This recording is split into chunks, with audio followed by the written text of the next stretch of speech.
Okay students, our next topic ఏంటంటే extra judicial killing. అసలు ఏంటి ఎక్స్ట్రా జ్యుడిషియల్ కిల్లింగ్? రీసెంట్గా సుప్రీంకోర్టు ఒక కమిషన్ యొక్క రిపోర్టు గురించి చెప్పడం జరిగింది. ఆ రిపోర్ట్ ఏంది, అసలు ఆ రిపోర్ట్ తెలంగాణకి ఏ విధంగా రిలేటెడ్, దాంతోపాటు మీకు ఈ యొక్క ఆర్టీసీ ఎండి ఇక మన సజ్జనార్ గారు తెలుసు కదా, సజ్జనార్ గారికి సంబంధించినటువంటి ఇన్వాల్వ్మెంట్ ఉన్నటువంటి ఈ ఎన్కౌంటర్, ఇది మీరు ఆల్రెడీ దిశ ఎన్కౌంటర్ గురించి విన్నారు కదా. ఈ కేసు అనేది దిశ ఎన్కౌంటర్ గురించి అనమాట. అసలు ఇది మొత్తం డిస్కస్ చేసే కన్నా ముందు అసలు మీకు ఒకసారి కాన్సెప్ట్ ఏందో చెప్తాను స్టూడెంట్స్. కాన్సెప్ట్ ఏంటంటే మన తెలంగాణలో ఈ యొక్క దిశ ఎన్కౌంటర్ ఏదైతే జరిగిందో, ఈ దిశ ఎన్కౌంటర్ ఎక్కడ జరిగింది స్టూడెంట్స్? ఇది మనకి దిశ ఎన్కౌంటర్ అనేది మనకి హైదరాబాద్ అవుట్స్కట్స్లో ఈ యొక్క ఎన్కౌంటర్ అనేది జరగడం జరిగింది. మరి ఈ యొక్క దిశ ఎన్కౌంటర్ ఎప్పుడైతే జరిగిందో, ఈ దిశ ఎన్కౌంటర్ అసలు ఇది నిజమైనటువంటి ఎన్కౌంటరా లేదా ఇది కేవలం ఫేక్ ఎన్కౌంటర్, బూటాకప్ ఎన్కౌంటరా అని చెప్పేసి సుప్రీంకోర్టు ఏం చేసిందంటే కనుక దీనిపైన ఒక రకమైనటువంటి కమిషన్ వేయడం జరిగింది. ఆ కమిషన్ పేరే Sirpurkar commission. Okay, Sirpurkar commission. ఆ కమిషన్ పేరేం పేరు స్టూడెంట్స్? ఈ యొక్క సిర్పూర్కర్ కమిషన్. దాని గురించి ఇప్పుడు మనం డిస్కస్ చేస్తున్నాం అనమాట, సిర్పూర్కర్ కమిషన్ గురించి. ఓకే, ఫుల్ ఫామ్ చెప్పాలంటే కనుక ఈ యొక్క VS Sirpurkar commission. VS Sirpurkar commission అనేది మనకు దిశ ఎన్కౌంటర్ పైన వేసినటువంటి కమిషన్. మన తెలంగాణలో ఈ యొక్క దిశ ఎన్కౌంటర్ కన్నా ముందు ఇలాంటి ఎన్కౌంటర్లు కూడా కొన్ని జరిగినాయి స్టూడెంట్స్. ఒకప్పుడు మీరు చూసినట్టయితే కనుక 2015లో మనకి రెండు రకాలైనటువంటి ఎన్కౌంటర్లు జరిగినాయి.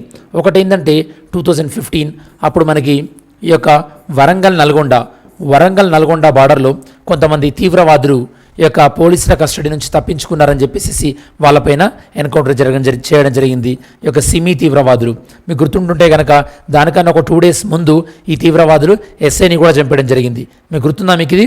సో ఫైన్, ఇది 2015లో తెలంగాణలో జరిగినటువంటి ఎన్కౌంటర్. అదే సంవత్సరంలో తెలంగాణలో ఒక ముగ్గురు స్టూడెంట్స్ని ఈ యొక్క వరంగల్ పోలీసులు చంపేయడం జరిగింది. ఎందుకు చంపేశారు? ఈ ముగ్గురు స్టూడెంట్స్ ఏం చేశారంటే కనుక వరంగల్ చెందినటువంటి ఇద్దరు ఇంజనీరింగ్ అమ్మాయిల పైన యాసిడ్ అటాక్ చేయడం ద్వారా. అంటే ఇవి గతంలో మన తెలంగాణలో జరిగినటువంటి పోలీస్ ఎన్కౌంటర్స్. మరి ఈ సందర్భంలో అసలు ఈ యొక్క పోలీస్ ఎన్కౌంటర్స్, దాంతోపాటు ఎక్స్ట్రా జ్యుడిషియల్ కిల్లింగ్ అంటే ఏంది, దాంతోపాటు ఈ యొక్క విఎస్ సిర్పూర్కర్ కమిషన్ ఏం చెప్తుంది, ఇవన్నీ కూడా ఒకసారి మనం డిస్కస్ చేద్దాం స్టూడెంట్స్. ఫస్ట్ యాజ్ అన్ ఆస్పిరెంట్గా మీకు అర్థం కావాల్సింది ఏంటంటే అసలు ఎక్స్ట్రా జ్యుడిషియల్ కిల్లింగ్ అంటే ఏంటి, ఎక్స్ట్రా జ్యుడిషియల్ కిల్లింగ్ అంటే కనుక నార్మల్గా ఏం జరుగుతుంది స్టూడెంట్స్? నార్మల్గా ఒక వ్యక్తి తప్పు చేస్తే కనుక ఆ తప్పు చేసినటువంటి వ్యక్తిని ఏమంటాం మనం? అక్యూజ్డ్ అంటారు అనమాట. అంటే ఆరోపించబడినటువంటి వ్యక్తి అని. అక్యూజ్డ్ అనే వ్యక్తి ఎప్పుడైతే కనుక కోర్టు అతని యొక్క శిక్షను నిర్ధారించి కోర్టు శిక్షిస్తుందో అప్పుడు ఆ వ్యక్తిని ఏమంటాం మనం? కన్విక్టెడ్ అంటారు. ఏమంటారు స్టూడెంట్స్? కన్విక్టెడ్ అంటారు. ఎప్పుడైతే కనుక కోర్టు ఒక వ్యక్తిని దోషిగా నిర్ధారిస్తుందో అప్పుడు కోర్టు అతనికి శిక్షను విధిస్తుంది. దాన్ని మనం సెంటెన్స్ అంటారు, శిక్ష విధించబడినటువంటి వ్యక్తి అంటాం. ఇది నార్మల్గా న్యాయ వ్యవస్థ ద్వారా జరగాల్సినటువంటి ప్రక్రియ. ఎప్పుడైతే కనుక ఇలా న్యాయ వ్యవస్థ ద్వారా ప్రక్రియ జరగకుండా ఈ యొక్క అధికారులే చట్టాన్ని తమ పరిధిలోకి తీసుకొని ఇలా ఒక వ్యక్తి తప్పు నిరూపించబడనప్పుడు, అంటే ఒక వ్యక్తి తన యొక్క తప్పు నిరూపించబడక ముందే అతన్ని చంపేసినట్టయితే కనుక దాన్ని మనం ఎక్స్ట్రా జ్యుడిషియల్ కిల్లింగ్ అంటారు. అంటే న్యాయేతరమైనటువంటి ఈ యొక్క చంపేటటువంటి ప్రక్రియ, దాన్ని మనం ఎక్స్ట్రా జ్యుడిషియల్ కిల్లింగ్ అంటారు. ఇప్పుడు మీకు ఎక్స్ట్రా జ్యుడిషియల్ కిల్లింగ్ అంటే అర్థమైంది కదా. మరి అసలు ఇలా పోలీసులు ఎన్కౌంటర్, మీరు ఘర్షణ సినిమా చూసి ఉంటారు. ఘర్షణ సినిమాలో వెంకటేష్ ఏమంటారంటే కనుక ఇలా మనం చంపేస్తే ఎలా అని చెప్పేసి ఈ యొక్క సైడ్ యాక్టర్స్ అడిగినప్పుడు వెంకటేష్ ఏమంటారంటే కనుక మ్యాక్సిమం ఇది ఒక 50 రూపీస్, అది కూడా నా సొంత డబ్బులతో అయినటువంటి బుల్లెట్. అదే ఒకవేళ శిక్షించకపోతే కనుక ఇతనికి ఏదో బెయిల్ మీదనో వస్తాడు, దాంతోపాటు ఇతనికి జైలుకి తిప్పాల్సినటువంటి ఖర్చు, ఇదంతా వేస్ట్, చంపడమే బెటర్ అని చెప్పేసి మీరు ఘర్షణ మూవీలో చూస్తుంటారు స్టూడెంట్స్. అంటే అసలు ఎక్స్ట్రా జ్యుడిషియల్ కిల్లింగ్స్ ఎందుకు జరుగుతున్నాయి మన భారతదేశంలో? ఫస్ట్ ఎక్స్ట్రా జ్యుడిషియల్ కిల్లింగ్స్ అంటే ఈ విధంగా పోలీసులు ఇలా ఎన్కౌంటర్స్ ఎందుకు చేస్తున్నారంటే కనుక రీజన్ నెంబర్ 1 ఫస్ట్ ఏంటంటే సామాన్యుడికి జ్యుడిషియరీ పైన, న్యాయ వ్యవస్థ పైన ఈ యొక్క ఫెయిత్, నమ్మకం అనేది పోయిందనమాట. ఏంటి, ఇప్పుడు తప్పు జరిగితే ఎప్పుడో శిక్ష పడుతుంది, అది కూడా శిక్ష పడుతుందో లేదో గ్యారంటీ లేదు. అదే పోలీసులు చంపేస్తే కనుక ఈ యొక్క శిక్ష ఇమ్మీడియట్గా పడినట్టే కదా అని చెప్పేసి ప్రజల్లో ఉన్నటువంటి ఒక రకమైనటువంటి నమ్మకం. ఎలాంటి నమ్మకం? సత్వర న్యాయం పైన, ఇమ్మీడియట్ జస్టిస్ పైన నమ్మకం పెరుగుతుంది. అదే న్యాయ వ్యవస్థ పైన నమ్మకం తగ్గుతుంది. దాంతోపాటు అంటే ఇప్పుడు నేను చెప్తున్నది ఏంటంటే కనుక ఎక్స్ట్రా జుడిషియల్ కిల్లింగ్ అంటే ఈ యొక్క ఎన్కౌంటర్స్ ఏవైతే ఉన్నాయో అవి ఎందుకు జరుగుతున్నాయి, వాటికి దారితీస్తున్నటువంటి కారణాలు ఏంది అని మనం డిస్కస్ చేద్దాం ఒకసారి. ఫస్ట్ న్యాయ వ్యవస్థ పైన తగ్గినటువంటి నమ్మకం. దాంతోపాటు ఎవరైతే కనుక ఈ ఎన్కౌంటర్ చేస్తున్నారో వాళ్ళను హీరో వర్షిప్ లాగా కొలుస్తున్నాం స్టూడెంట్స్. అంటే వాళ్ళని హీరో లాగా చూస్తున్నాం. ఈవెన్ ఈ సిల్వర్ స్క్రీన్ పైన సినిమాలలో కూడా మీకు ఇందాక చెప్పినట్టు ఘర్షణ మూవీని కోట్ చేశాను కదా, ఆ విధంగా సినిమాలలో కూడా వాళ్ళను హీరోగా ప్రొజెక్ట్ చేస్తున్నాం. అదొకటి. దాంతోపాటు ఎప్పుడైతే కనుక ప్రభుత్వం మీద ప్రెషర్ ఉంటుందో, పొలిటికల్ ప్రెషర్, ఇప్పుడు దిశ కేసులో ప్రభుత్వం పైన, తెలంగాణ ప్రభుత్వం పైన విపరీతమైనటువంటి ఒత్తిడి ఉంది. ఇలా పొలిటికల్ ప్రెషర్ ఉన్నప్పుడు ఏం జరుగుతుంది? ఇలాంటి ఎన్కౌంటర్లు జరుగుతాయి. పోలీసులకి ఫ్రీ హ్యాండ్ ఇస్తారన్నమాట. దాంతోపాటు ఇంకేంటంటే కనుక ఇలా ఎన్కౌంటర్లు ఎవరైతే చేస్తారో వాళ్ళకి ప్రమోషన్స్ ఇవ్వడం, దాంతోపాటు వాళ్ళకి రివార్డులు ప్రకటించడం, అది కూడా ఇలాంటి ఎన్కౌంటర్లకి దారితీస్తుంటారు స్టూడెంట్స్. దాంతోపాటు మన భారతదేశంలో ఈ యొక్క ఎన్హెచ్ఆర్సి, దాంతోపాటు ఎస్హెచ్ఆర్సి అంటే ఒకవేళ ఫేక్ ఎన్కౌంటర్స్, ఒకవేళ బూటకపు ఎన్కౌంటర్ జరిగితే కనుక ఆ బూటకపు ఎన్కౌంటర్లను విచారించాల్సింది ఎవరు? ఎన్హెచ్ఆర్సి కానీ ఎస్హెచ్ఆర్సి కానీ, అంటే కేంద్ర మానవ హక్కుల కమిషన్ కానీ లేదా రాష్ట్ర మానవ హక్కుల కమిషన్ కానీ. మీకు గుర్తుండాలి స్టూడెంట్స్, మానవ హక్కుల కమిషన్ అనే దాన్ని మన భారతదేశంలో ఏ సంవత్సరంలో ఏర్పాటు చేసుకోవడం జరిగింది? 1993లో ఏర్పాటు చేసుకోవడం జరిగింది. 1993లో మానవ హక్కుల కమిషన్ ఒకటే కాదు, ఈవెన్ అదే సంవత్సరంలో కనుక మీకు గుర్తుంటే కనుక మన భారతదేశంలో లోకల్ గవర్నమెంట్స్, స్థానిక ప్రభుత్వాల యొక్క ఇంప్లిమెంటేషన్ అంటే అమలు అనేది జరిగింది. పంచాయతీరాజ్, దాంతోపాటు మున్సిపాలిటీ. అదే ఇయర్లో మీకు 1993లో మీరు గుర్తుపెట్టుకుంటే కనుక ఈవెన్ సెకండ్ జడ్జెస్ కేస్, మన పాలిటీలో చాలాసార్లు డిస్కస్ చేసాం. సెకండ్ జడ్జెస్ కేస్, రెండవ జడ్జిల కేసును కూడా మనం డిస్కస్ చేయడం జరిగింది. ఈ విధంగా 1993లో ఎన్హెచ్ఆర్సి ఎస్హెచ్ఆర్సి రావడం జరిగింది. ఈ యొక్క ఎన్హెచ్ఆర్సికి కానీ ఎస్హెచ్ఆర్సికి కానీ తగినటువంటి యంత్రాంగం లేకపోవడం వల్ల, అంటే గవర్నమెంట్ మెషినరీ లేకపోవడం వల్ల కూడా ఈ యొక్క వాళ్ళు సరైనటువంటి యాక్షన్ తీసుకోలేకపోతున్నారు. అంటే రేపు మీరు గ్రూప్ 1 రాసేటప్పుడు ఏం రాస్తారంటే కనుక మన భారతదేశంలో ఈ యొక్క ఎన్కౌంటర్స్ లేదా ఫేక్ ఎన్కౌంటర్స్, బూటకపు ఎన్కౌంటర్లు లేదా ఈ యొక్క ఎక్స్ట్రా జుడిషియల్ కిల్లింగ్స్ జరగడానికి కారణాలు ఏంటంటే కనుక ఇవన్నీ కూడా కారణాలని మీరు చెప్పొచ్చు. మరొకవేళ ఎక్స్ట్రా జుడిషియల్ కిల్లింగ్ జరిగిందనుకోండి, అంటే పోలీసులు చంపేశారనుకోండి, అప్పుడు ఒకవేళ ఒక అన్యాయంగా ఒక వ్యక్తిని చంపేసినట్టయితే కనుక, ఫర్ ఎగ్జాంపుల్ అన్యాయంగా చంపేశారనుకోండి. మనం జైబూమ్ మూవీ చూసాం కదా, జైబీమ్ మూవీలో అన్యాయంగా చంపేస్తారు. ఇలా అన్యాయంగా చంపేస్తే ఇలా బూటకపు ఎన్కౌంటర్లో అప్పుడు వ్యక్తి యొక్క ఏ హక్కులు ఉల్లంఘించబడతాయి? ఏ హక్కులు ఉల్లంఘించబడినట్టయితే కనుక ఈ యొక్క రైట్ టు ఫ్రీడమ్, వ్యక్తి యొక్క రైట్ టు ఫ్రీడమ్ ఉల్లంఘించబడినట్టు, దాంతోపాటు వ్యక్తి యొక్క రైట్ టు లైఫ్ ఆర్టికల్ 21 కూడా ఉల్లంఘించబడినట్టు, దాంతోపాటు article 22 right against illegal arrest and detention, అంటే ఒక వ్యక్తిని యొక్క అక్రమంగా అరెస్ట్ చేయకూడదని మనకు ఆర్టికల్ 22 చెప్తుంది. అది కూడా అతిక్రమించబడినట్టు. ఈ విధంగా ఒక వ్యక్తిని అరెస్ట్ చేసి అతన్ని ఒకవేళ ఫేక్ ఎన్కౌంటర్ చేసినట్టయితే కనుక ఆ వ్యక్తి యొక్క ఇప్పుడు నేను చెప్పినటువంటి హక్కులన్నీ కూడా ఉల్లంఘించబడినట్టుగా మనం చెప్పుకోవచ్చు. మరి ఇలా ఉల్లంఘించబడితే కనుక అప్పుడు మన భారతదేశ రాజ్యాంగాన్ని వైలేట్ చేసినట్టే, అంటే అతిక్రమించినట్టే. ఎందుకు? మన భారతదేశ రాజ్యాంగం ఏం చెప్తుంది? రూల్ ఆఫ్ లా అని చెప్తుంది అనమాట. అంటే చట్టబద్ధమైనటువంటి పాలన అని చెప్తుంది.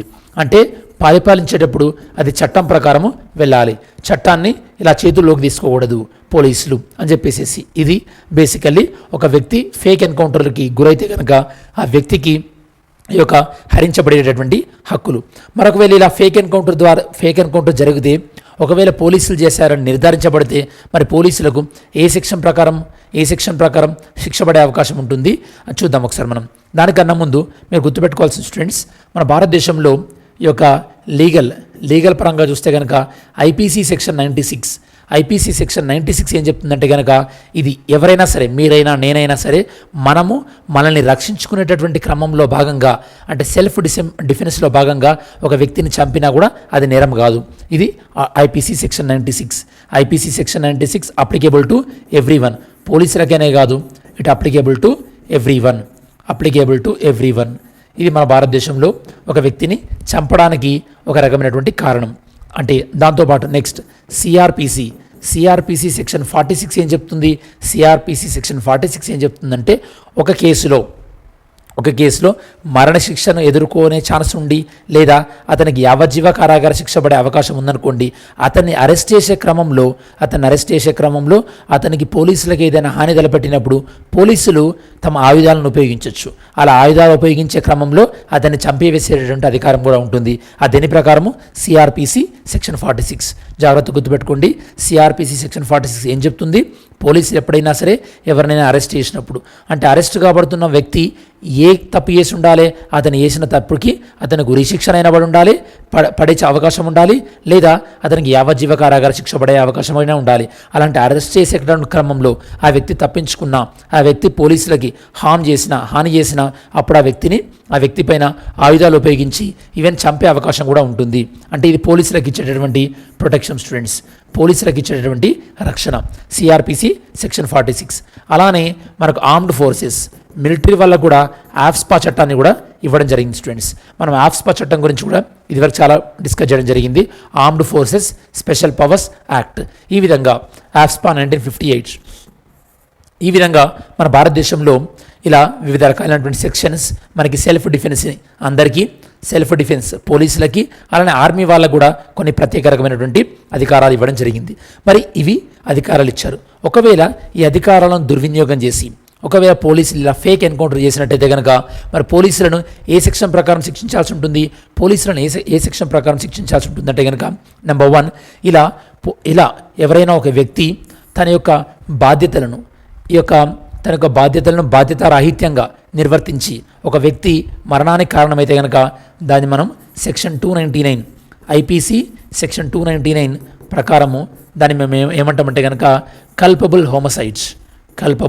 హోమిసైడ్, అంటే ఒక వ్యక్తి మరణానికి కారణం అవ్వడం అన్నమాట, కల్పబుల్ హోమిసైడ్స్. మరొక వ్యక్తికి ఇలా మరణానికి కారణమైతే కనుక, అంటే డైరెక్ట్ చంపేయడం అని కాదు, వాళ్ళ యొక్క చర్యల వల్ల ఇలా చంపివేయబడతాయి. ఇక్కడ పోలీసుల యొక్క నిర్లక్ష్యం వల్ల ఒకవేళ చంపివేయబడితే అది సెక్షన్ 299 ప్రకారము. దాని తర్వాత ఐపీసీ సెక్షన్ 304 ప్రకారము ఏం జరుగుతుందంటే అలాంటి వ్యక్తులకు ఇంప్రిజన్మెంట్ ఫర్ లైఫ్, యావజ్జీవ కారాగార శిక్ష కానీ లేదా 10 years ఇంప్రిజన్మెంట్ 10 సంవత్సరాల జైలు శిక్ష కానీ పడే అవకాశం ఉంటుంది. అంటే ఇప్పుడు జరిగినటువంటి సిర్పూర్కర్ కమిషన్ ప్రకారము ఒకవేళ వీళ్ళని దోషులు అని చెప్పేసి తెలంగాణ హైకోర్టు ప్రకటిస్తే కనుక, సుప్రీంకోర్టు కూడా అదే ప్రకటిస్తే కనుక అప్పుడు సజ్జనార్ కానీ మిగతా వ్యక్తులకు కానీ ఈ యొక్క శిక్ష పడే అవకాశం ఉంటుంది. వాళ్ళకి రక్షణలు అనేవి వర్తించవు ఎప్పుడు ఒకవేళ నేరం నిరూపించబడితే. ఇది స్టూడెంట్స్ ఓవరాల్గా మీకు మనం డిస్కస్ చేస్తున్నటువంటి టాపిక్. మరి ఇలా ఎన్కౌంటర్ జరగద్దంటే, ఇలాంటి ఎన్కౌంటర్ జరగద్దంటే ఇదివరకు మనకు ఒక ల్యాండ్మార్క్ జడ్జిమెంట్ ఉంది. ఆ ల్యాండ్మార్క్ జడ్జిమెంట్ ఏంటంటే PUCL versus state of Maharashtra, PUCL versus state of Maharashtra, ఇది మనకి ల్యాండ్మార్క్ జడ్జిమెంట్. మరి PUCL versus state of Maharashtra ఈ జడ్జిమెంట్లో సుప్రీంకోర్టు ఏం చెప్పింది? ఈ జడ్జిమెంట్లో సుప్రీంకోర్టు ఏం చెప్పిందంటే కనుక, ఫస్ట్ ఏదైనా ఒక ఎన్కౌంటర్ జరిగేటటువంటి సమయంలో ఆ దానికి సంబంధించినటువంటి ఇన్ఫర్మేషన్ ఏదైతే ఉంటుందో, ఫర్ ఎగ్జాంపుల్ పలానా దిశ ఎన్కౌంటర్ ఈ ఏరియాలో జరిగింది, ఎన్కౌంటర్ ఏదైనా జరిగితే ఇమ్మీడియట్గా ఫస్ట్ ఏం చేయాలంటే కనుక పోలీస్ ఆఫీసర్స్ FIR అనేది ఫైల్ చేయాలి. అసలు ఎన్కౌంటర్ ఎప్పుడు జరిగింది, ఏ టైంలో జరిగింది, ఎన్కౌంటర్ ఫైల్ చేయాలి. FIR ఫైల్ చేయాలి. FIR ఫైల్ చేసిన తర్వాత ఏం చేయాలంటే కనుక వితిన్ 48 అవర్స్లో ఎవరికి ఇన్ఫామ్ చేయాలి? NHRC national human rights commission లేదా SHRC స్టేట్ హ్యూమన్ రైట్స్ కమిషన్కి ఇన్ఫామ్ చేయాలి. దాని తర్వాత ఏం చేయాలి? దాని తర్వాత దీనిపైన independent investigation agency independent investigation commission ఒకదాన్ని వేయాలి.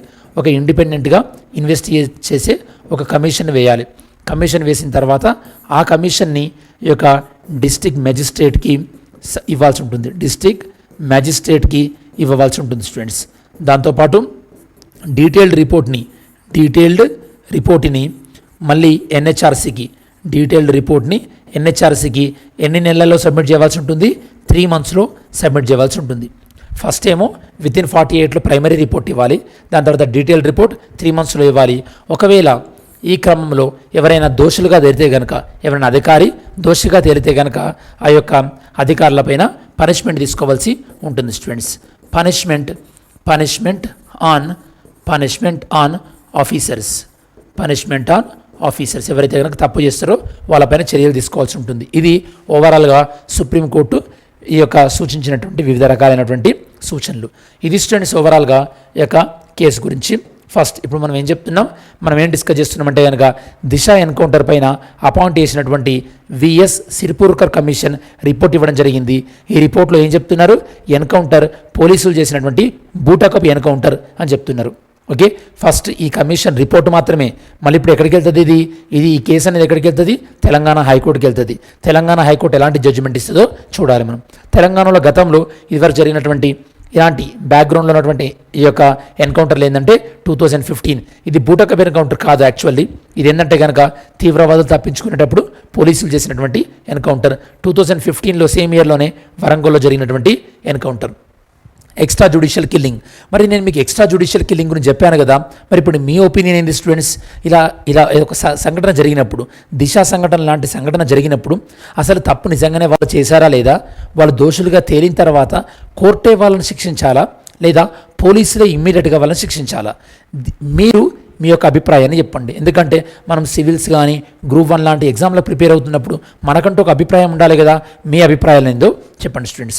దాంతోపాటు మనం ఏం డిస్కస్ చేసామంటే కనుక ఇలాంటి ఫేక్ ఎన్కౌంటర్లు ఎందుకు జరుగుతున్నాయి, దాంతోపాటు జరిగినప్పుడు వ్యక్తుల యొక్క ఏ హక్కులు అనేవి ఉల్లంఘించబడుతున్నాయి, దాంతోపాటు ఈ యొక్క వ్యక్తులకు లేదా పోలీస్ ఆఫీసర్లకు ఎలాంటి రక్షణలు ఉన్నాయి, ఒకవేళ పోలీస్ ఆఫీసర్లు ఈ యొక్క ఫేక్ ఎన్కౌంటర్లో చేరితే ఎలాంటి శిక్ష పడే అవకాశం ఉంది, దాంతోపాటు ఈ యొక్క ఫేక్ ఎన్కౌంటర్లను నిరోధించడానికి supreme court PUCL versus state of మహారాష్ట్రలో ఎలాంటి సూచనలు ఇచ్చింది. ఇవన్నీ కూడా మనకి group 1 point of view important students. ఇది స్టూడెంట్స్ ఓవరాల్గా ఈ టాపిక్ సంబంధించినటువంటి కంప్లీట్ ఎక్స్ప్లెనేషన్.